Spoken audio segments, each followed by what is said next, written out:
Good morning student. हम लोग municipalities पढ़ रहे थे। इससे पहले हम लोगों ने पंचायती राज इंस्टीट्यूशन पढ़ा। तो म्यूनसिपैलिटीज़ में भी 3 में डिवीज़न हमने आपको बताया था। एक म्यूनसिपल कॉरपोरेशन था जो कि ब्रॉड लेवल्स यानी कि मेट्रोपॉलिटन सिटीज़ में होता है। देन म्यूनसिपल कमेटी होती है और उसके बाद नगर पंचायत होती है। तो म्यूनसिपल कॉरपोरेशन कल हम लोगों ने पढ़ा था कि उसमें 10 लाख से जिस एरिया की पॉपुलेशन होती है वहाँ म्यूनसिपल कॉरपोरेशन होता है, और 1 लाख टू 10 लाख के बिटवीन जिसकी पॉपुलेशन होती है ऐसे एरिया में जो छोटी अर्बन सिटीज़ हैं वहाँ म्यूनसिपल कमेटी होती है। अब बात करते हैं म्यूनसिपल कमेटी को, हम इसका जो कंपोजिशन है वो उसकी बात करते हैं। तो म्यूनसिपल कमेटी का कंपोजिशन 3 फैक्टर से मिलकर बना होता है। सबसे पहले जो बॉडीज़ की होती है वो इलेक्टेड बोर्ड या काउंसिल होती है, उसके बाद चेयरमैन और प्रेसिडेंट, देन सीईओ और सेक्रेटरी। 3 प्रोपोर्शन में डिवाइड होता है। पहले हम बात करते हैं इलेक्टेड बोर्ड और काउंसिल, यानी कि जो चयनित काउंसिल होती है, समिति होती है, उसके बारे में जो भी इसके मेंबर होते हैं वो काउंसलर्स कहलाते हैं। एंड ये इलेक्ट किए जाते हैं, इलेक्टेड बाय रजिस्टर्ड वोटर्स। जो वहाँ के उस एरिया के इलेक्टेड वोटर्स हैं, रजिस्टर्ड वोटर हैं, उनके द्वारा ये इलेक्ट किए जाते हैं। इसमें भी वही सेम प्रोसेस है रिजर्वेशन का। SC/ST के लिए रिजर्वेशन होता है, वोमेंस के लिए रिजर्वेशन होता है, और जो इनकी सीट्स होती हैं, नंबर ऑफ काउंसलर्स, जो काउंसलर की सीट होती हैं वो डिपेंड करती हैं पॉपुलेशन ऑफ द सिटी पर, जितनी सिटी की पॉपुलेशन होती है। इसका टेन्योर 5 इयर्स का होता है। उसमें भी यही कंडीशन लागू होती है कि 5 साल से पहले अगर चुनाव में कोई दिक्कत आ जाती है, कहीं से कोई चीज़ें आ जाती हैं, तो फिर 6 मंथ के अंदर फिर री इलेक्शन कराना पड़ता है, यानी फिर से नया चुनाव कराना। उसके बाद सेकेंड जो इसके संगठन में आते हैं वो हैं चेयरमैन और प्रेसिडेंट, जिसको कहेंगे म्यूनसिपल प्रेसिडेंट, यानी म्यूनसिपल के जो नगर पालिका है, नगर पालिका के अध्यक्ष। तो councillor elects chairman and vice chairman. जो भी काउंसलर होते हैं, जो इस समिति के अध्यक्ष, जो इस समिति के सदस्य होते हैं, वो सदस्य अपने में से ही किसी एक को as a president, as a अध्यक्ष चयन करते हैं, उनका चयन कर लेते हैं। और फिर वो चेयरमैन जो होता है, वो जो अध्यक्ष होता है, उसके क्या कार्य होते हैं। तो फंक्शंस, पहला कार्य है इसका डिसाइड एजेंडा, कि उस एरिया का एजेंडा डिसाइड करना, क्या क्या कार्य करने हैं और कैसे करने हैं।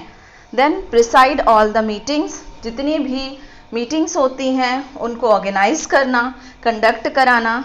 कोऑर्डिनेट ऑल डिपार्टमेंट्स, जितने भी डिपार्टमेंट हैं, चाहे फाइनेंस डिपार्टमेंट हो, चाहे कल्चर डिपार्टमेंट हो, कैसा भी डिपार्टमेंट हो, सबको कोऑर्डिनेट करना, सबको समन्वित करना।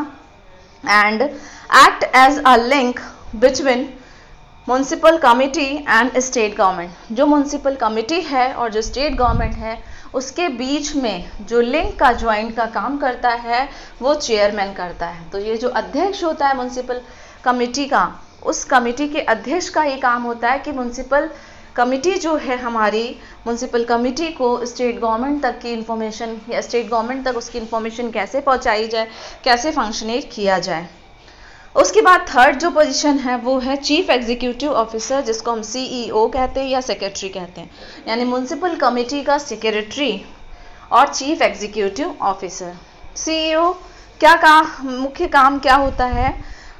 ही कंट्रोल्स द एडमिनिस्ट्रेशन। जितना भी एडमिनिस्ट्रेटिव पार्ट होता है, जितना भी प्रबंधनात्मक वर्क कार्य होता है, वो CEO उसको कंट्रोल करता है, यानी उसका नियंत्रण करता है। अब CEO के फंक्शन क्या होते हैं, यानी चीफ एग्जीक्यूटिव ऑफिसर जो होता है उसके क्या फंक्शन होते हैं? Health and control the administration, जो उसका हेड होता है ओवरऑल समिति का, और जितने भी एडमिनिस्ट्रेटिव वर्क होते हैं उनका नियंत्रण करना। डिस्ट्रीब्यूट वर्क, जितने ऑफिसर्स होते हैं उन ऑफिसर्स में काम को बांटना, कैसे काम, किसको कौन सा काम करना है। Prepare budget every year, CEO का ही काम होता है बजट का निर्धारण करना और उसको बनाना, कैसे कंडक्ट कराया जाए। Act as a secretary to council, और समिति के सेक्रेटरी के तौर पे कार्य करता है, और ये सेक्रेटरी किसको फिर बताता है सारी चीज़ों को, वो चेयरमैन को बताता है। Then grant licence and contract for various job, और विभिन्न प्रकार के कार्यों के लिए लाइसेंस को प्रोवाइड करना और कॉन्ट्रैक्ट देना, ये भी काम जो होता है वो सीईओ का यानी चीफ एग्जीक्यूटिव ऑफिसर्स का होता है। तो इस तरीके से ये सीईओ हो गया। तो आज हमने पढ़ा म्युनिसिपल कमेटी के बारे में। जो म्युनिसिपल कमेटी हमारी 3 में डिवाइड हो गई। पहला आपका हो गया म्युनिसिपल कमेटी में इलेक्टेड बोर्ड और काउंसिल, दूसरा चेयरमैन, और तीसरा फिर आपका हो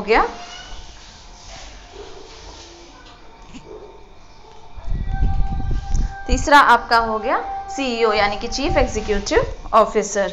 ओके, तो इस तरीके से म्युनिसिपल कमेटी आज कंप्लीट हुई। नगर पंचायत आपका रह गया। तो नगर पंचायत भी सेम इसी तरीके से वर्क करता है, लेकिन उसका भी वीडियो हम कल प्रोवाइड करेंगे और कल उस पर बात करेंगे। Okay, thank you class.